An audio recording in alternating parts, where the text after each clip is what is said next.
Happy Halloween, YouTube. 'Tis the season. This is the grand finale. Actually, it's not. There's another one called Walpurgis Night. If you don't know what it is, Google it. It takes place in April. It's actually on a much higher level than Halloween is. But, being as it is Halloween, I do have another story for you. This story was told to me when I worked in the Pittsburgh International Airport. Not the old airport, the one that's there now. But this is going back probably, I don't know. I don't remember how long I've been out of there now. 15 years, 15 plus. So, one time in my many jobs that I had there, I worked in quite a few places there in the airport. I got offered a job to work on the night shift. And it was a restaurant there, and it was the only restaurant that was open in the Pittsburgh airport for 24 hours. 24 hours a day it ran. And even though there's not a lot of flights that go out of the airport during the night, a lot of people work there. It was really interesting. There's lots of people work there at nighttime. And I would end up being one of those. So I got to be friends with a couple of the people that clean the airport, the maintenance crew. And one particular night, we were talking about ghost stories. I think it was around Halloween time. I can't remember. Actually, I think it was around Christmas. But anyways, the one lady told me, she said, do you know the story of the ghost man that rides the shuttle? You know the shuttle that takes you to your gate from land side to air side? Okay, you know what I'm talking about? Well, I said, no. I said, I don't know anything about that. She says, well, I'm going to tell you a story. She said, when this airport was being built, 3 men were killed. I think it was 3 men that were killed building that airport. And she said, there's a plaque that's in the airport. Now, I knew where the originally, when you got off of airside, you went up the first set of escalators and then a second set of escalators.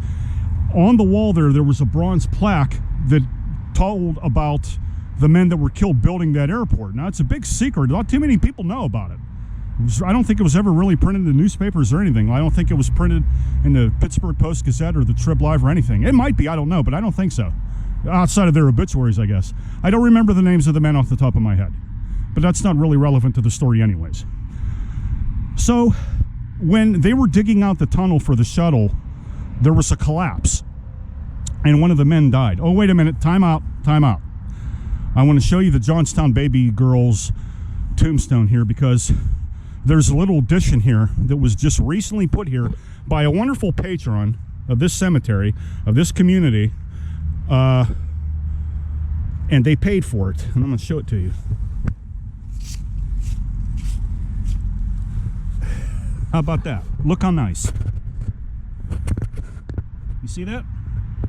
Gone but not forgotten, unknown baby, year unknown. Well, I made a video about this, so I'm not going to get into the semantics. But this is, someone had bought her a plaque and they put it there. And this is her stone.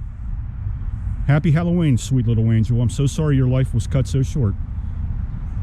I hope you're in a beautiful playground. Anyways, so one particular night, after he was killed, things went on as normal, night after night, day after day. The construction of that airport went 24/7, and it was finally completed, and people had forgotten about what kind of lives were lost in making and creating and constructing the airport. However, somewhere now, for those of you who still work there, talk to the people that have been there 30 plus years. Someone might know something about what I'm talking about. There are variations of the story, like there is for every urban legend, and you might find someone who knows what I'm talking about. So the one night, she said she was on the transit there, you know, to go onto landside for some reason. She had to get something from her closet or something, I can't remember. And she proceeded to tell me that, now, if you've been on those shuttles, you know that you can look into the other shuttle, even though the glass is tinted. You can see the next shuttle, and if there's people standing and sitting in there. And she said one particular night there was a man there, standing up, staring at her. And she thought it a little peculiar. She said he looked out of the norm. He didn't look like he should be there. He didn't have maintenance clothes on, so she couldn't recognize him. He just had on I think, regular civilian clothes, if you will. He didn't have the clothes on of an airline mechanic or, you know, a baggage handler or any of those kinds of jobs for any of the airlines that are out there. And she thought it was rather, I'm going to pass these people up. I don't want to be around them. And she thought it peculiar, but she said, he continued to stare at me. And she said, well, I just started to mind my own business, and when the shuttle came to a halt, she got off, and you know you have to get off on the one side when the doors open up. And the man that was sitting there staring at her, well, he was gone. He didn't get off of the shuttle. The doors opened up. There was no one there. So she started to experience this quite a few nights when she worked, and she was not the only one. She said if you talk to other cleaning workers here, they will tell you that they've seen that man. Now, this man takes on a different appearance. Some versions, which are this version that I'm going to tell you is the most popular, this is the most popular description. He's a tall old man. He has on a long black waistcoat that goes down to his knees, and he's carrying a briefcase, and he's holding with his other free arm, he's holding on to the poles, you know, the poles that you hold on to while the shuttle, you know, moves you. And he just sits there and he stares at people.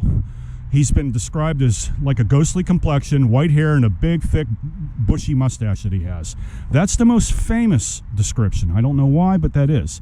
I've heard that from quite a few people that used to work there. I don't think they work there anymore. I don't know. I'm not going to mention names because I do not have their permission. But it's a really creepy story, because the other version of it is there is a man on here with a construction hat on, and he rides the shuttle too, and people see him, but when they get off, they don't see him get off.